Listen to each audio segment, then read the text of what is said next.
puasa Ramadan yang dilakukan di waktu pertama itu adalah puasa Ramadan, puasanya Ramadan, tetapi dengan cara seperti puasanya orang Yahudi. Artinya tidak ada sahur.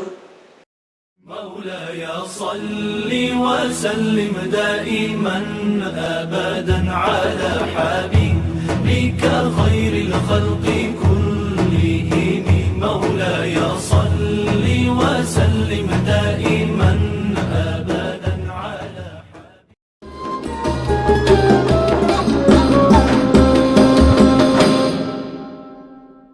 Assalamualaikum warahmatullahi wabarakatuh. Kembali lagi kita di Karisma Podcast dengan tema Ramadan Meriah Insyaallah Berkah. Alhamdulillah, pagi hari ini kita kedatangan tamu spesial yaitu Ustadz Ja'far Shadiq. Ustadz Ja'far Shadiq menika pengasuh di Pondok Pesantren Al-Mafirah dan juga bagian dari bidang dakwah PDPM Kabupaten Semarang. Oke, monggo saja. Pripun kabar Ustaz? Alhamdulillah. Sehat-sehat. Puasa Ramadan sudah insya Allah lancar. Alhamdulillah sehat. Berkah doanya Ustaz. Ustaz, ini kita akan sedikit sharing dengan Ustaz. Mungkin akan hanya memberikan pertanyaan dan jawab. Fokusnya kita akan di sejarahnya, sejarah tentang puasa. Jadi puasanya jadi wajib atau diwajibkan oleh Allah untuk umat Islam itu sejarahnya seperti apa? Nah, kita akan ajukan satu pertanyaan pertama, Ustaz Ja'far. Bagaimana sejarah puasa dalam berbagai agama sebelum Islam? Jadi kalau kita melihat buku-buku sejarah itu, kalau tinjauannya adalah sejarah Islam, Wallahu a'lam, bagaimana sejarah puasa zaman dulu. Cuma kan Allah Subhanahu wa taala itu berfirman bahwa kama kutiba 'alal ladzina min qablikum, gitu kan. Istilah yang saya terkenal itu sebagaimana telah diwajibkan atas orang-orang sebelum kalian. Artinya memang zaman dulu ada puasa. Cuma bagaimana puasa zaman dulu itu yang kita belum tahu, Wallahu a'lam. Memang ada beberapa penjelasan tentang puasa orang zaman dulu, orang Yahudi, orang Nasrani, bahkan orang non-Muslim yang lain. Cuma kan riwayat itu berasal dari riwayat-riwayat di kitab-kitab mereka yang kita tidak bisa 100% kemudian langsung beriman tentang hal itu. Kalau bagi saya, poin pentingnya adalah kita yakini bahwa memang umat zaman dulu itu juga berpuasa. Entah dengan model seperti apa, waktunya kapan, apakah Ramadan gitu kan, apakah 40 hari sebagaimana yang disebutkan di kitab Taurat hari ini. Maka kitab Taurat hari ini kan kita juga tidak tahu apakah ayat ini masih betul atau sudah ada perubahan yang kayak gitunya, kita tidak tahu. Tapi intinya bagi saya, kita yakin bahwa umat zaman dulu itu juga Allah wajibkan untuk berpuasa. Kita puasa itu berarti kan nggak sendiri. Zaman dulu puasa, sekarang pun juga puasa. Sebagaimana orang zaman dulu puasa. Allah. Artinya umat-umat terdahulu juga melaksanakan puasa sebagaimana kita puasa, ada pun tata caranya. Betul. Kita yang tidak tahu pasti seperti apa. Yang bisa kita akses itu misalnya zaman Nabi Dawud, itu kan puasanya sehari puasa. Ini beberapa yang bisa kita akses. Kemudian puasanya Nabi Musa, itu kan puasa di tanggal 10 Haram, puasa maka Nabi Musa itu 10 Haram, kemudian disebut dengan puasa Asyura. Ini beberapa yang kita bisa akses. Atau puasa yang pernah dilakukan oleh ibundanya Nabi Isa, ibunya Maryam, dengan bentuk yang berbeda. Meskipun puasa ini ada yang mengatakan bahwa ini puasa hanya dari sisi bahasa, tapi bahwa ibunya Nabi Isa yang bernama Ibunda Maryam ini puasa, menahan diri. Dari apa? Inni nadartu lirrahmani shauman fala ukallima al-yawma insiya. Puasanya tidak ngomong, puasa dari kebiasaan. Nah, apakah ini puasanya juga disyariatkan sebagaimana puasa Ramadan? Allah alam. Tapi puasa-puasa ini adalah puasa-puasa yang bisa kita akses. Dawud puasanya sehari puasa sehari tidak. Berarti Musa umatnya puasanya di tanggal 10 Muharram itu. Kemudian Ibunda Maryam puasa menahan diri dari berbicara dan seterusnya. Yang bisa kita akses. Insya Allah. Bisa kita akses. Insya Allah. Luar biasa ya. Jadi mulai terjawab nih Ustaz. Jadi sedikit terbesit ya kan. Kalau kita melihat dari puasa-puasa orang terdahulu dan mohon maaf kita hubungkan dengan kebiasaan-kebiasaan yang ada. Misal contoh ya di Jawa terkenal ada mohon maaf misalnya poso putih ya kan, ada poso pati geni. Jadi apakah ada kaitannya mungkin dengan puasanya orang dahulu itu yang modelnya seperti itu atau yang seperti apa? Ini apakah ada kaitannya atau tidak? Jadi kan ini mungkin menjadi bahan pertanyaan jadi saya dan mungkin semua umat Islam, apakah ini ada kaitannya dengan puasa sebelum Islam atau ini tidak ada kaitannya? Kalau keterkaitan itu kita tinjau dari sisi syariat Islam, tentu puasa zaman dulu itu sangat terkait dengan puasanya kita.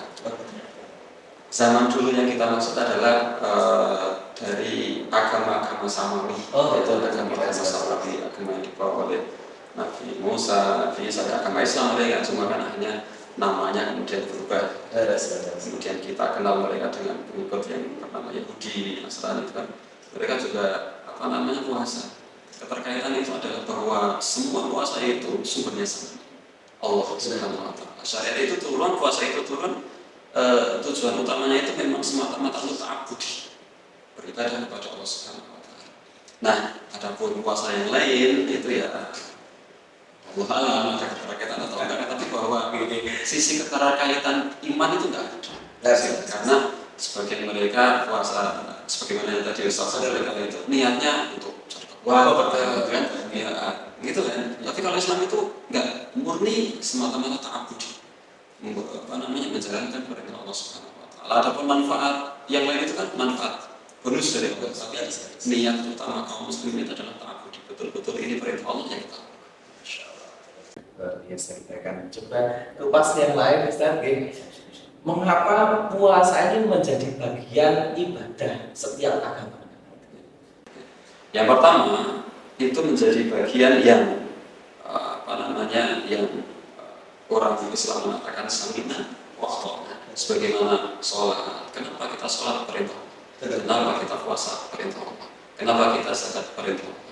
Tapi memang yang kedua ada sisi-sisi positif yang luar biasa dari puasa. Bahkan umat yang tidak beragama sekalipun meyakini puasa itu bermanfaat. Maka kenapa kok kemudian puasa itu menjadi bagian dari agama-agama zaman dulu, agama Yahudi, agama Nasrani? Yang pertama, memang itu adalah perintah dari Allah. Yang kedua, ada sisi manfaat dari puasa. Yang bisa kita ketahui hari ini, yang sudah sudah kita ketahui itu dari sisi kesehatan, dari sisi menjadikan kita lebih berempati kepada orang lain, dari sisi sosial. Nah, itu barangkali mungkin begitu. Jadi puasa ini memang akan memberikan pengaruh ya dari sisi keduniaan. Tentunya akhiratnya pasti. Maka Allah SWT wajibkan untuk kita berpuasa. Bahkan agama-agama terdahulu diwajibkan puasa. Memang Masya Allah manfaat dunia akhirat ini jelas pasti ada. Jadi perintah Allah itu pasti mengandung pasti. Maka pernah mendapati satu perkataan ulama, tidak ada perintah Allah yang kita lakukan melainkan kalau dilakukan pasti bermanfaat. Masya Allah. Dan tidak ada larangan dari Allah, jika kita lakukan pasti mendatangkan mudarat. Jadi perintah Allah itu kalau kita lakukan pasti bermanfaat. Dan larangan dari Allah kalau kita langgar pasti dapat mudarat. Hanya terkadang manusia itu kan tidak langsung tahu hikmah itu. Terkadang kita tahu beberapa waktu kemudian, beberapa tahun kemudian. Bahkan sebenarnya begini, kadang sebenarnya sudah merasakan nih manfaatnya tapi jadi ada tidaknya ada sesuatu yang barangkali perlu diluruskan. Terkadang orang itu menjadi percaya kalau sudah tahu hikmahnya, betul kan harusnya kan ya ketika Allah perintah lakukan, tahu atau tidak tahu hikmahnya, betul. Jangan sampai kita baru mau melakukan kalau kalau sudah tahu hikmah, kita tahu hikmahnya itu hanya untuk memperkuat, Betul. nah, tetapi bukan menjadi alasan itu. Tapi kebanyakan kayaknya umat Islam secara umum begitu Ustaz, ngerasa sakit pahit gitu, sakit dulu baru ya kan, atau dapat obatnya dulu baru. Kadang kita juga seperti itu. Itulah iman kita masih lemah kan. Kiranya cukup untuk kaitannya dengan umat terdahulu. Jadi kalau untuk umat Islam sendiri mulai kapan Ustaz diwajibkan berpuasa? Tadi teman Ramadan ya. Langsung Ramadan atau sebelum puasa Ramadannya? Ya dari awal sampai Jadi Nabi Muhammad SAW itu ketika hijrah dari Makkah menuju Madinah tahun 1 Hijriah ya, tahun ke-13 kenabian, tahun 13 Bi'tsah, ketika itu umur Nabi SAW sekitar 53 tahun sekitar. Maka Rasulullah SAW tinggal di Madinah. Di sana ada orang-orang Yahudi, tiga suku yang besar, gitu kan, Bani Qainuqa, Bani Nadir dan Bani Quraidah. Maka Rasulullah SAW ingin melembutkan hati mereka. Dan Rasulullah SAW kemudian bersama kaum muslimin puasa. Puasa apa? Sebagaimana puasanya mereka, yaitu puasa di tanggal 10 Muharram yang dikenal dengan puasa Asyura. Maka kaum muslimin semuanya harus puasa Asyura. Salah satu alasannya untuk melembutkan hati orang-orang Yahudi yang memang mereka sudah tinggal di situ sebelumnya. Sebelum Nabi hijrah ke Madinah kan orang-orang Yahudi 3 kali besar itu sudah tinggal di Madinah bersama suku Madinah. Rasul ingin melembutkan hati mereka. Dan ketika Rasulullah SAW bertanya tentang kenapa mereka puasa 10 Muharram, mereka menjawab bahwasanya hari itu konon kata mereka, hari itu adalah hari di mana Nabi Musa diselamatkan dari kejaran Firaun. Maka Nabi Muhammad SAW menjelaskan, kami lebih berhak untuk berbahagia daripada kebahagiaan orang-orang Yahudi atas terselamatnya Firaun. Memang orang Yahudi itu mengaku sebagai umatnya Nabi Musa, tapi mereka melakukan penyelewengan dari syariat Nabi Musa. Adapun kaum muslimin, Rasulullah bersama kaum muslimin itu adalah orang yang sangat mencintai Nabi Musa dan menjadikan Nabi Musa itu memang nabi. Maka kaum muslimin lebih berhak berbahagia atas selamatnya Nabi Musa daripada kebahagiaan orang-orang Yahudi atas selamatnya Nabi Musa. Yang lebih berhak itu ya kita sebenarnya, bukan mereka. Karena Nabi Musa nabinya kita. Memang Nabi Musa juga nabinya orang Yahudi, tapi kan orang Yahudi telah melakukan penyelewengan. Kaum muslimin ketika itu berpuasa di tanggal 10 Muharram dengan cara puasanya orang Yahudi. Bagaimana sih puasanya orang Yahudi? Puasanya orang Yahudi itu puasa yang tidak boleh sahur. Sahur nggak boleh, haram sahur puasa orang Yahudi. Maka mereka itu puasa berbuka. Boleh makan sampai kapan tidur. Jadi boleh makan sampai tidur. Ketika bangun tidur berapa, kapanpun waktu bangunnya sudah harus mulai puasa. Seandainya kok, ketika itu kan belum ada jamnya, tapi seandainya kok bangun itu jam 12 malam mulai puasa. Bangunnya jam 3 mulai puasa. Andai kok tidur sebentar, bangunnya jam 9 malam mulai puasa. Jadi tidak boleh ada sahur. Mereka boleh makan itu sejak tenggelamnya matahari sampai tidur. Kalau pengen makannya lama ya tidurnya malam.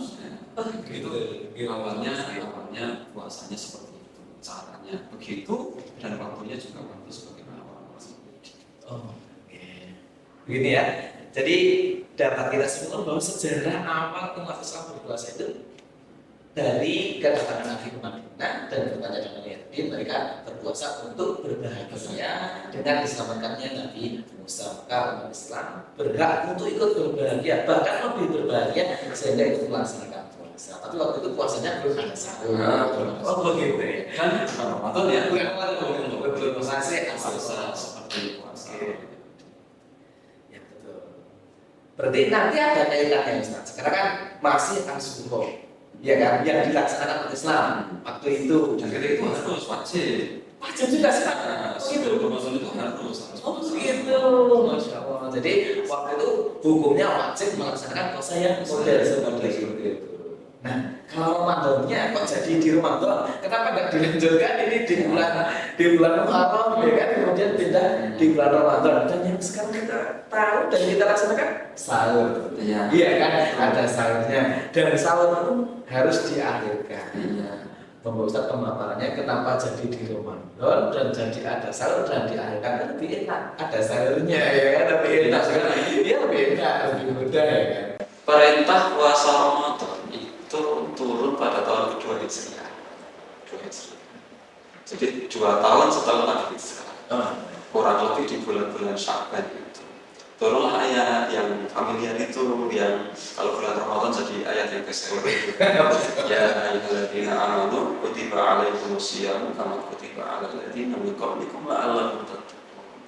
Jadilah ada kewajiban puasa Ramadan 30 hari atau 29 hari full.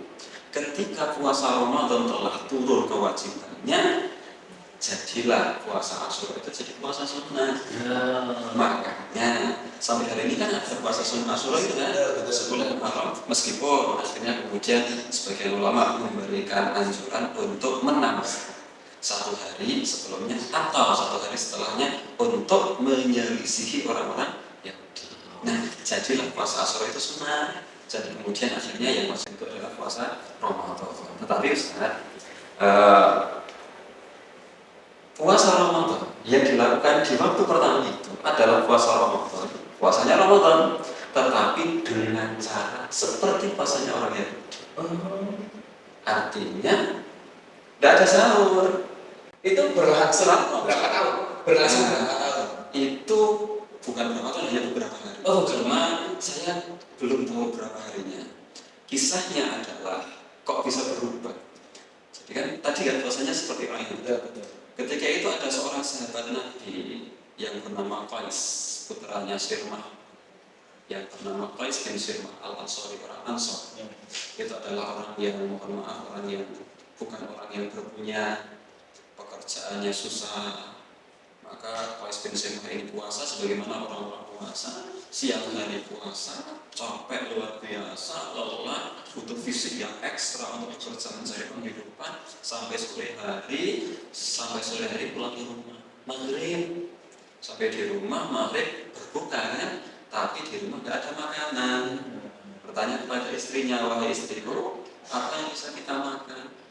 Tidak punya makanan. Akhirnya Qais bin Sirmah duduk di katakanlah kalau hari ini ruang tamu lah, duduk. Kemudian istrinya bilang, tunggu sebentar, akan saya coba carikan makanan di belakang.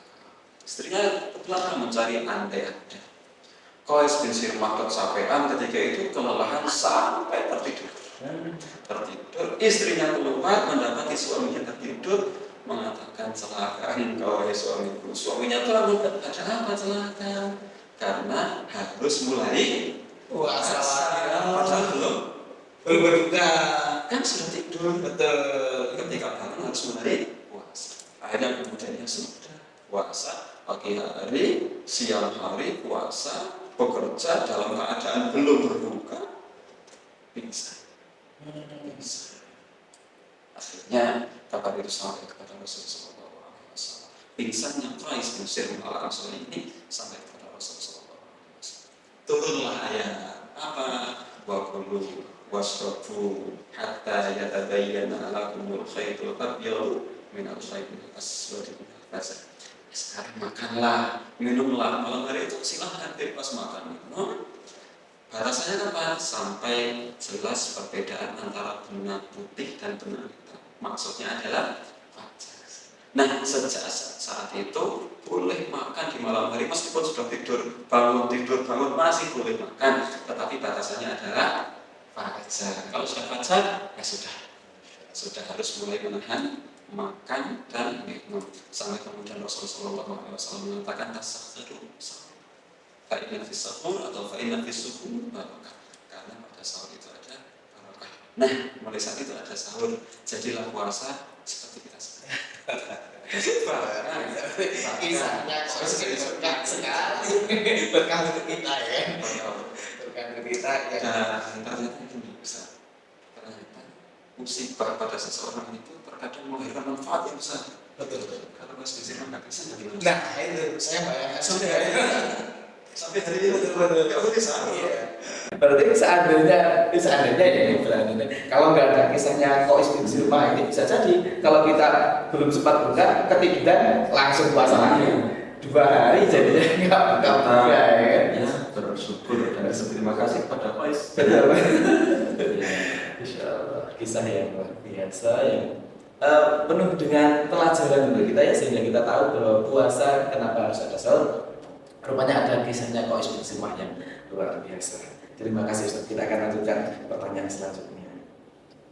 Apa saja perbedaan puasa zaman dahulu? Maksudnya zaman dahulu bukan sebelum Islam, zamannya Nabi Muhammad dengan kita yang sekarang, dengan melihat keadaan yang bisa jadi mungkin geografi kita berbeda, budaya kita yang berbeda. Kira-kira perbedaannya apa Ustaz? Misalnya kekhusyuan pada zaman Nabi, keseriusan mereka berpuasa dengan kita ini ya, yang sore-sore mohon maaf untuk buka bukannya baca Quran nih, malah jalan-jalan nih. Kalau bahasa kerja ngabuburit ya kan, cari makanan ke sana kemari, mau itu ya kan, itu jadinya bagaimana? Kira-kira banyak perbedaan antara zaman Nabi dengan kita seperti itu. Dari sisi cara berpuasa sama persis. Yang berbeda adalah kalau menurut saya dua, teknis. Sama Nabi nggak ada sirine, sama sekarang untuk memudahkan ada, dan segala macam yang bersifat teknis. Yang kedua, dari sisi kita memaknai Ramadan dan memaknai puasa itu. Zaman dulu ketika puasa datang, bahagianya luar biasa. Prepare-nya itu 1 tahun. Oh begitu ya? Jadi Ramadan selesai itu mereka sudah ingin mempersiapkan Ramadan yang akan datang. Sekarang itu ada sesuatu yang barangkali mungkin yang bukan kekeliruan, tapi barangkali perlu ada pembenahan. Kita itu terkadang lebih euforia menyiapkan Idul Fitri daripada menyiapkan Ramadan. Kalau Idul Fitri itu persiapannya luar biasa dengan pakaian baru, dengan macam-macam, ngecat rumah, pasang ini, pasang itu.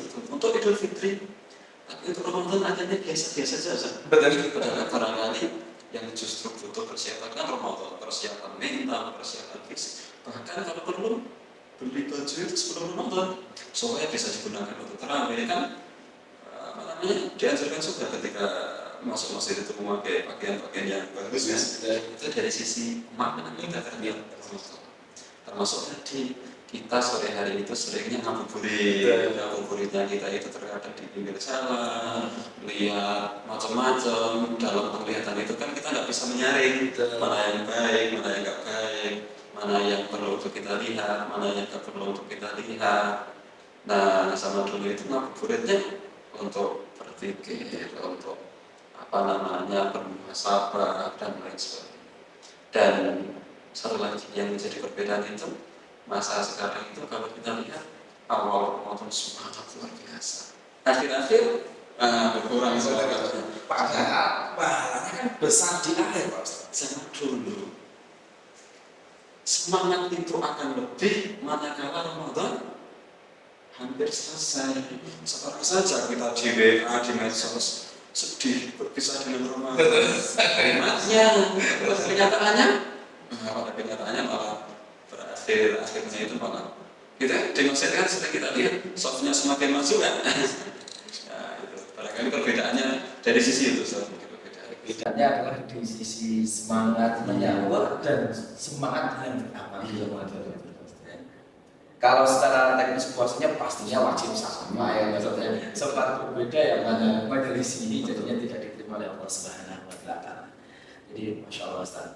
Kalau kita lihat fenomena di Jawa terutama memang kebanyakan sibuknya itu mempersiapkan Idul Fitri, sehingga di akhir daripada Ramadan ini mohon maaf yang ibu-ibu sibuk di dapur dengan segala pernak-perniknya ya.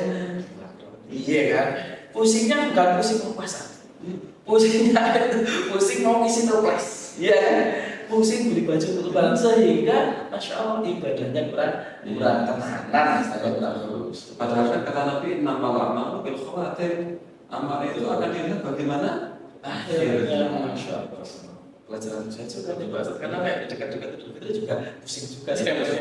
Makanya kita rasa hanya untuk kita kira kadang manusia biasa kalau ada diskon itu jadi padahal menurut saya diskon di supermarket itu adalah gambaran kecil dari diskon atau apa ya hadiah-hadiah yang diberikan. Sebenarnya bukannya lari ke supermarket, harusnya dalam masjid ya kan. Tapi memang ya begitulah keadaan yang kita alami hari ini Mas. Ya, kita akan lanjutkan Mas. Hikmah terbesar dari Ramadan itu apa? hikmah sosial yang pertama itu kita bisa merasakan bagaimana laparnya orang yang nggak punya. Kita mungkin alhamdulillah Allah Subhanahu Wa Taala berikan kemampuan kepada kita untuk paling tidak bisa makan. Seandainya mungkin kita belum bisa meraih apa yang kita inginkan, kan namanya manusia ini gitu, banyak sekali gitu. Tetapi bahwa makan itu ya alhamdulillah dengan lauk apapun kita bisa makan, tapi tidak bisa kita pungkiri masih hanya mau makan sesuatu dan kita bisa merasakan itu barangkali hikmah yang luar biasa yang saya baca ini dalam kitab fikih Muyassar. Jadi hikmah yang di antara hikmah yang luar biasa itu kita bisa berempati dengan orang lain, dan ini tidak bisa kita rasakan kalau kita tidak merasakan sendiri. Karena seseorang itu akan mudah berempati kalau dia bisa merasakan. Orang akan bisa berempati dengan penderitaan orang kalau dia pernah merasa menderita betul. Nah, itu barangkali hikmahnya. Tentu banyak sekali, tapi satu poin ini adalah yang sangat luar biasa menurut saya. Semoga Ramadan tahun ini empati kita semakin besar, ya, sosial kita semakin baik. Tentunya berarti sedekahnya harus lebih baik, ya kan? Makanya makanya setelah Ramadan selesai sebelum Idul Fitri kan ada namanya zakat. Oh iya betul. Orang Indonesia mengatakan zakat fitrah. Gitu. Tapi kalau kita buka dalam literatur kita klasik itu namanya bukan zakatul fitrati, tapi zakatul fitri. Apa itu al-fitru? Memang zakat ini adalah zakat yang diberikan untuk fakir miskin agar mereka bisa makan. Setelah kita merasakan penderitaan orang-orang miskin, maka kita keluarkan sebagai bentuk empati kita kepada orang-orang miskin agar mereka bisa makan. Sempurna memang ya, selama ini begitu. Jadi kalau kita buka kitab-kitab itu selalu cuma menggunakan zakatul fitri. Memang zakat agar orang-orang miskin itu bisa. Memang tujuannya adalah menyisihkan. Masya Allah, hikmah yang luar biasa. Insya Allah kita akan lanjutkan dengan kesempatan berikutnya. Bagaimana sejarah tradisi? Kita anggap dulu ini sebagai tradisi karena kadang orang tidak paham mana yang syariat dan tradisi. Tradisi di bulan-bulan Ramadan misalnya tadi ada waktu. Tapi ada yang sebenarnya syariat ini tarawih, tadarus bersama di masjid dan iktikaf. Ini membawa mirip penjelasannya. Ini bagian dari tradisi atau bagian dari syariat? Mana yang tradisi dan mana yang syariat? Yang pertama syariat. Yang syariat ini harusnya kita tradisikan. Oh begitu. Jadi begini ya. Ya, syariat kita tradisikan supaya orang tidak merasa berat itu. Iya betul begitu ya. Jangan dibalik. Sebuah tradisi kita anggap syariat. Bagusnya sebuah syariat kita tradisikan, artinya kita terus jalankan tarawih. Tarawih itu sejarahnya Rasulullah SAW itu dulu sholat tarawih. Cuma Rasul 3 kali tarawih di masjid jamaah. Kalau begitu kita 3 kali saja. Iya. Kalau nanti nggak paham, udah Ustaz, saya 3 kali saja, 27 ikut sunnah Nabi. Jadi Rasul itu 3 kali hanya karena Rasul tidak ingin tarawih itu dianggap sebagai sesuatu yang wajib. Karena kalau Rasul SAW senantiasa melakukannya full 1 bulan, khawatir dianggap wajib. Dan ketika dianggap wajib ini nanti umat terasa berat. Maka Rasul 3 kali sholat tarawih di masjid, kemudian Rasul selanjutnya sholat tarawih di rumah. Kemudian sholat tarawih yang di masjid bersama itu dilanjutkan oleh Khalifah Umar bin Khattab. Akhirnya Khalifah Umar bin Khattab radhiyallahu anhu kemudian menjadikan sholat tarawih itu jamaah terus di masjid selama 1 bulan full. Karena ketika itu sudah tidak ada lagi yang akan menganggap bahwasanya tarawih itu wajib, tidak ada lagi. Kekhawatiran itu sudah hilang. Alasan ini sudah hilang. Maka kemudian Umar bin Khattab radhiyallahu anhu kemudian menjadikan ada lagi sholat tarawih bersama-sama dalam masjid. Karena memang ketika itu, hari yang ketika itu orang-orang semakin buahnya.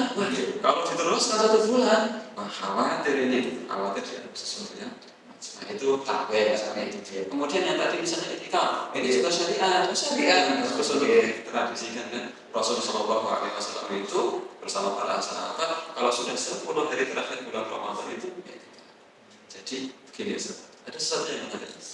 Rasul dan para sahabat itu, kalau di belum 10 hari terakhir malam hari itu masih sempat mohon maaf dalam tanda kutip mendatangi istri. Masih malam hari kalau ditanya 1, 2, 3 itu. Makanya kan di ayat juga disebutkan dihalalkan malam hari di bulan puasa itu untuk mendatangi istri karena mereka adalah pakaian bagimu dan mereka adalah pakaian bagi mereka itu kan.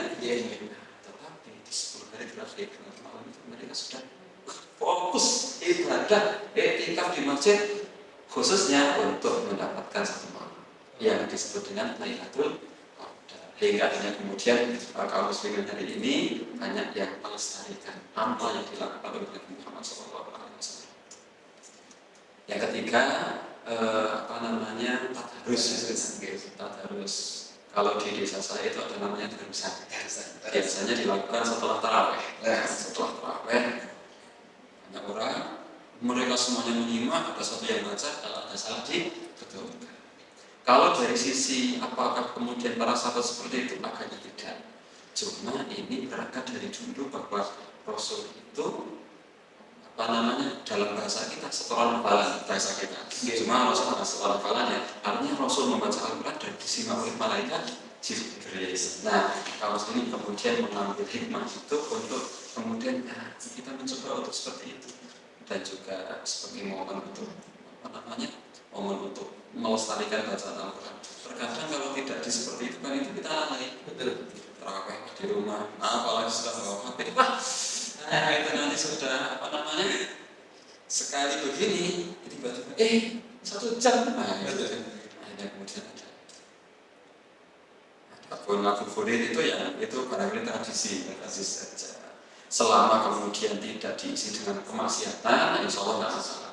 Tapi hati-hati, kalau sudah diisi dengan kemaksiatan, itu yang musibah. Dan kita untuk menghindari.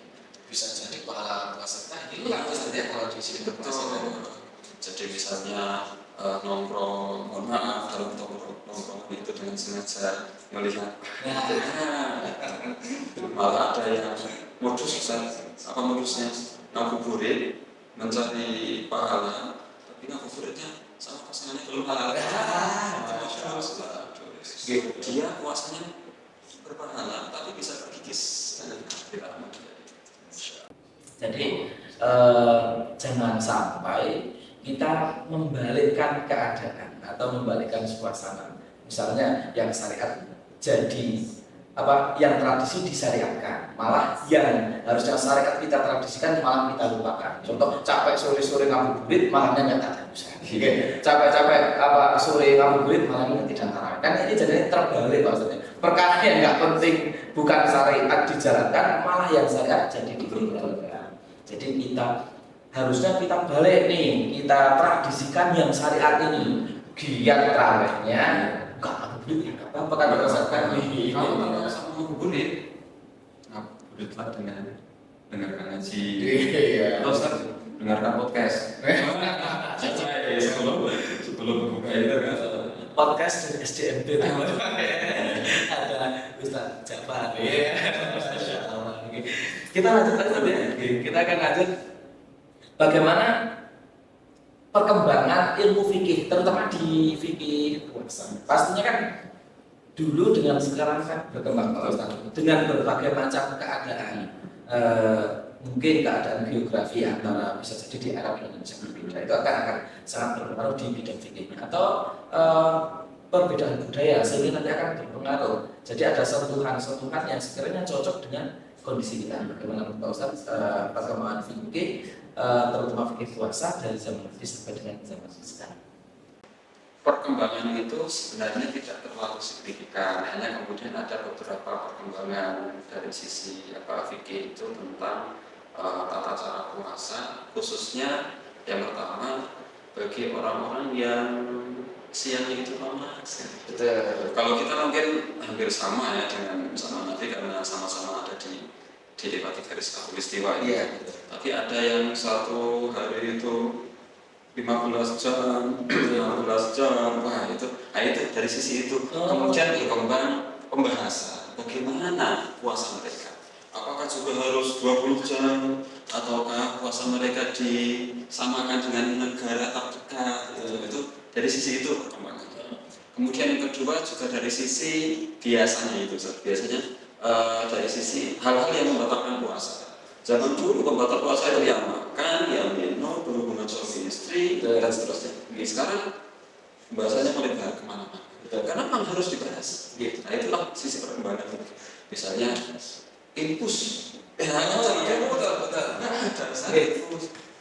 berobat tapi disuntik, ada cairan masuk ke tubuh. Tidak kena mulu. Ini bagaimana? Agak dibahas sama tapi nggak suntik. Atau itu ada orang punya sakit sesak nafas kemudian pakai apa itu? Itu mana ya? Ini atau kita apa ya? Di sedot itu kan batal puasa atau tidak? Nah itu hanya kemudian berkembang sampai ke sini. Adapun tentang tata caranya ya sama. Cuma dari sisi itu barangkali ya sampai hari ini tersebar di masyarakat bahkan menjadi perbedaan pendapat yang banyak. Apakah ngorok kuping gitu?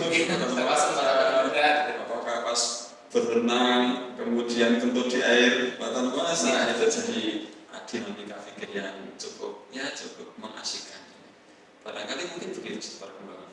Dari sisi yang paling asasi kalau mungkin yang mengurangi pahala puasa Ustaz. Kalau zaman dulu mohon maaf kan belum ada HP ya.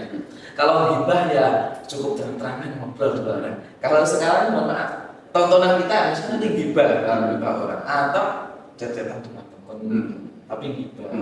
Nah ini kan nanti juga bagian yang mengurangi pahala atau tidak ya Ustaz. Meskipun hibahnya kan online. Jadi Ustaz, ada yang membatalkan puasa dan ada yang membatalkan pahala puasa. Yang membatalkan puasa makan, minum sengaja. Yang membatalkan pahala puasa minimal mengurangi pahala puasa. Kalau tidak membatalkan minimal mengurangi.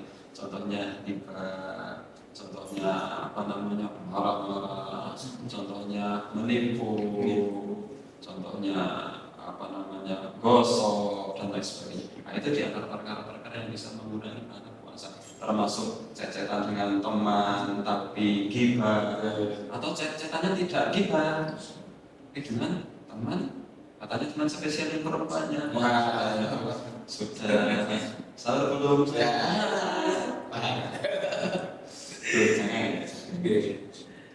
sebagai penutup kira-kira di belahan dunia ini kan punya budaya dan tradisi masing-masing pasti beda.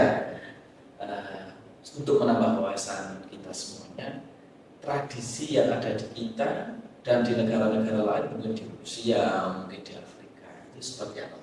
Tradisi menjalankan puasa dan tradisi menyambut puasa sampai tradisi menyambut datangnya hari raya Idul Fitri.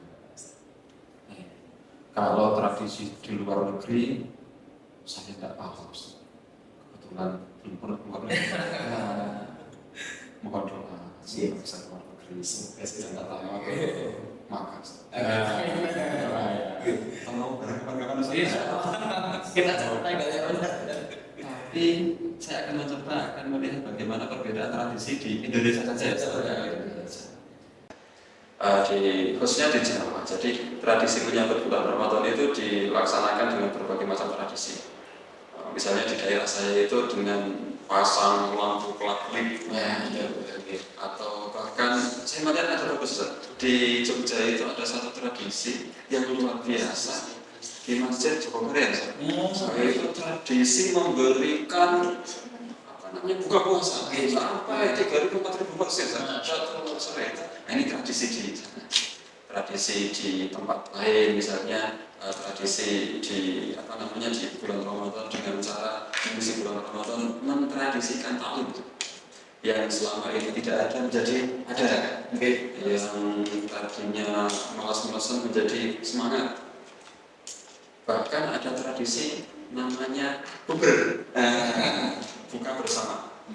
Bahkan ada tradisi namanya sabar, sahur bareng. Ada juga kan? Sabar. Ada tradisi menyambut Idul Fitri, keliling, agar keliling, terlepas dari program raya. Tapi bahwa itu akhirnya menjadi sesuatu yang sering dilakukan oleh kawan saya di Indonesia, khususnya di Jawa. Yang penting tidak melanggar syariat.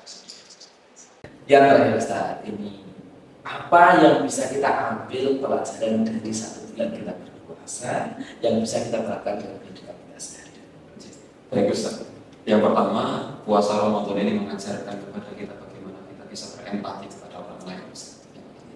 Yang kedua, kita maksimalkan Ramadan ini untuk berbuat kebaikan dan sebisa mungkin kita rawat kebaikan-kebaikan ini pasca Ramadan. Tadarusnya, kemudian sholatnya, yang selama Ramadan insya Allah kita jauh lebih baik daripada non-Ramadan. Kita usaha semaksimal mungkin. Seandainya kita belum bisa setelah Ramadan nanti lebih baik daripada Ramadan, paling tidak kita lestarikan kebaikan-kebaikan Ramadan ini agar bisa terus lestari menjadi sebuah kebaikan untuk kita, menjadi sebuah kebiasaan bagi kita, karena kebaikan itu memang perlu dibiasakan, kebaikan itu perlu untuk dilestarikan, dan kebaikan itu perlu untuk ditradisikan. Masya Allah, luar biasa. Bisa kita ambil hikmah penyampaian pemaparan dari Ustaz Ja'far Sajid ini kita amalkan dalam kehidupan kita sehari-hari. 1 bulan ini sudah sergap sholat, ya 1 bulan sudah sergap puasa. Nah, kita lanjutkan ini di bulan-bulan selanjutnya. Empati kita, sosial kita, ibadah kita lestarikan. Karisma Podcast dengan tema Ramadan Meriah, insya Allah berkah. Kita tutup. Assalamualaikum warahmatullahi wabarakatuh.